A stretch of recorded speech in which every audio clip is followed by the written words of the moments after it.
வணக்கம் மக்களே. ஒரு முக்கிய விழிப்புணர்வு செய்தி.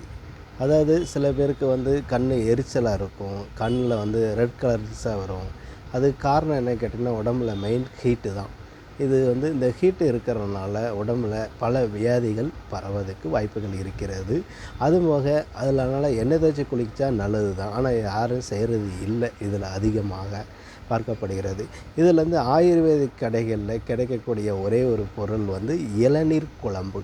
இப்போ இளநீர் குழம்புன்னு எடுத்துக்கிட்டிங்கன்னா, அது ஒரு கருப்பு கலரில் இருக்கும். நைட்டு தூங்கும்போது அதில் ஒரு இந்த கண்ணில் ஒரு சொட்டு, இந்த கண்ணில் ஒரு சொட்டு நீங்கள் போட்டுட்டு படுத்திங்கன்னா, காலைல எந்திரிக்கும்போது நல்லா ஃப்ரெஷ்ஷாக இருக்கும் கண் மட்டுமல்ல, உடல் ரீதியாக லிவரில் இருந்து எல்லா உறுப்புகளிற்கும் இது குளிர்ச்சியை கொடுத்து நல்லது ஒரு உடம்பு ஆரோக்கியத்துக்கு கொண்டு வரதுக்கு ஒரு மூல உதாரணமாகவே இது அமையப்படும். ஆகவே அனைவரும் உங்களுக்கு முடிந்த அளவுக்கு இந்த இளநீர் குழம்பு வாங்கி பயன்படுத்தி பாருங்கள். நல்ல ஒரு மாற்றம் கிடைக்க வாய்ப்புகள் இருக்குது.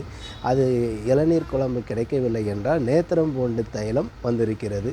அது இதே போல் மெத்தடில் யூஸ் பண்ணலாம். அதுபோக ஏதாவது ஒன்று தான் யூஸ் பண்ண வேண்டும், ரெண்டையும் யூஸ் பண்ணக்கூடாது. அப்படி ஏதாவது ஒரு இது மட்டும் தைலத்தை மட்டும் யூஸ் பண்ணிங்கன்னா நமக்கு நல்ல ஒரு ஆரோக்கியம் கிடைக்கும். அதே மாதிரி கண்ணில் ப்ரெஷர் இருக்கும், அவங்களுக்கும் இது யூஸ் ஆகும். அதே மாதிரி கண்ணில் 2 நாடி இருக்கிறது. என்னடா நான் கையில் தான் நாடி பார்ப்பாங்க அப்படி தானே சொல்லுவீங்க. இப்போ கண்ணுலேயும் நாடி இருக்கான்னா நாடி இருக்குது.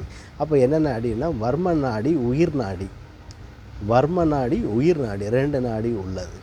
ஆகவே கண்ணுக்கு ஒரு சிறந்த மருந்து மட்டுமல்ல, இது முக்கிய அனைத்து உறுப்புகளுக்கும் சென்றடைந்து நல்ல ஒரு அவங்களுக்கு ஆரோக்கியத்தை வழங்குவதில் ஒரு நல்ல ஒரு மருந்தாகவே, உணவே மருந்து சொல்லக்கூடிய அளவுக்கு இது இருக்கும், சொல்லக்கூடிய நம்பிக்கைத்தனமாக இருக்கும் என்று நெல்லை மாவட்டத்திலிருந்து வாசாமி போட்டர் சார்பாக கூறிக்கொள்கிறேன். நன்றி.